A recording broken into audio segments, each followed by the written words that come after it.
ចាគុំអង្គភាពទាំងមូលចាជំរាបសួរហេតុអីយើងធ្វើបែបនេះមិនមែនគេថាជំរាបលានឹងទៅវិញទេ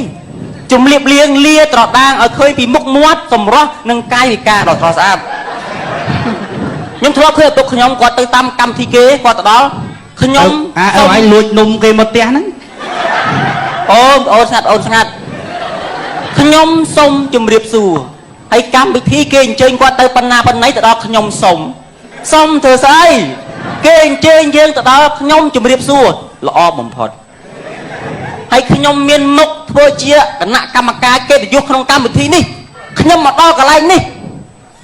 បងប្អូនឆ្ងល់ហេតុអីបាទខ្ញុំមកដល់កន្លែងនេះដើរមកមូលហេតុតែមួយគត់គឺខ្ញុំដើរមកឲ្យគាត់ថាអញ្ចឹងវ៉ាឲ្យវាដឹងនិយាយមុនបានអត់ដឹងទេមានដឹងមកជួយសូត្រទេពូខ្ញុំអីខ្ញុំមកនេះគ្មានអ្នកណាអញ្ជើញខ្ញុំមកទេគេអញ្ជើញមកខ្ញុំមកឲ្យខ្លួនឯងបាទខ្ញុំមកឬខ្ញុំសម្រេចចិត្តថាមកគឺខ្ញុំមកមានប្រយោជន៍ដូចកម្មវិធីបុណ្យការអីអញ្ជើញខ្ញុំអត់ទៅទេបើហៅព្រីទៅបើហៅទៅចងដៃអត់ទៅកុំយកការរាប់អានចង់បានលុយខ្ញុំអត់ទៅទេអត់សូវឆ្លៃអរគុណដល់គណៈកម្មការអត់អត់ទេនៅទេចាអរគុណខ្ញុំស្មានចាប់ខ្ញុំមិនមែនថាលើកតម្កើងខ្លួនឯងជាអ្នកចេះទេ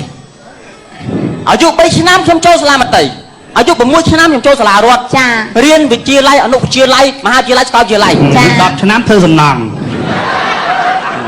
តែចេះមែនបាទគណៈកម្មការទី1កុំអើខ្ញុំចេះចាមិនមែនថាខ្ញុំអួតទេបន្ទុកដែលគ្រូឲ្យគឺមិនដែលក្រោម0ទេចាគាត់តែដឹងចាក៏ពី1ដល់5តិចបំផុត1ច្រើនបំផុត5ប៉ុន្តែក្នុងសភៅរបស់ខ្ញុំពើកំណែគឺបាន10ចាមូលហេតុបាន10ខ្ញុំលួចកែថែម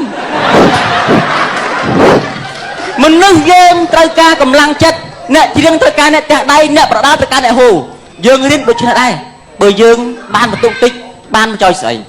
យើងត្រូវឲ្យកម្លាំងចិត្តខ្លួនឯងបើគ្មានគេណាឲ្យយើងឲ្យខ្លួនឯងកែដាក់10ខ្លួនឯងបើកធ្វើឃើញ10ចង់រៀនចាអរគុណដល់គណៈកម្មការទី1គ្នានៅតន់ចប់ទៀតចាតទៀតចឹងមកបងប្អូនរៃគ្មានអារីផុតទី5នេះសិនណាពីអូននិយាយណាអញដេកណាគាត់បាននិយាយថាប្រាប់សិស្សពីមុននៅតូចឆ្នាំនេះមិនដូចឆ្នាំមុនទៀតឡើយបង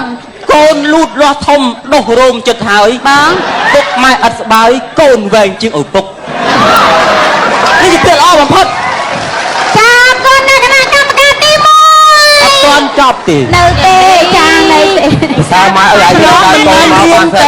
ភាសាមនុស្សទេនៅទៀតខ្ញុំស្រាវជ្រាវដល់ភាសាសត្វទៀតចាភាសាសត្វខ្ញុំដឹងពីចរិតសត្វចាមិនមែនខ្ញុំសត្វទេតែខ្ញុំដឹងចាដឹងហ៎មូលហេតុអីបងប្អូនមិនឆ្ងល់ហេតុអីកោឆ្មាចូលចិត្តស៊ីឆ្អឹងខ្ញុំស្រាវជ្រាវផ្ទាល់ខ្ញុំ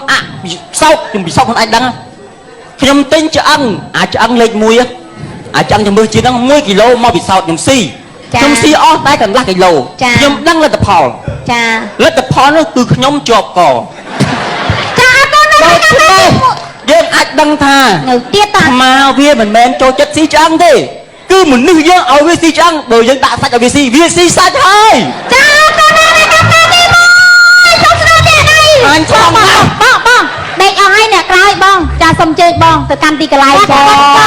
អូនចេះអូនណាអញកោតចេះម៉ែឪឯងចេះបង្កើតកូនមកបានស្ទើរតែឈួតហ៎គឺថាពូជល្អ